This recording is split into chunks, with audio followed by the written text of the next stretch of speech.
v niečom je Andrej Babiš porovnateľný s Robertom Ficom a s Viktorom Orbánom. Poprvé mu by sa veľmi páčilo vládnuť tak, ako vládne v Agroferte.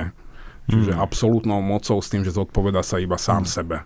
A druhá vec je, že rovnako ako Viktor Orbán a Robert Fico, aj Andrej Babiš by veľmi nerad prišiel o svoje postavenie, majetok a slobodu. A paradoxne z tých troch ľudí to jemu hrozí najviac. Otvorene sa o tom píše a sa to hovorí, že Andrej Babiš potrebuje, aby ho nevydali súdu v snemovni, čiže musí uspokojiť partnerov, s ktorými by sa normálne možno vôbec nedal do reči. Ale jedno z rizík je, že toho Andreja Babiša pretlačia cez hranu, tak ako kedysi pretlačili Roberta Fica.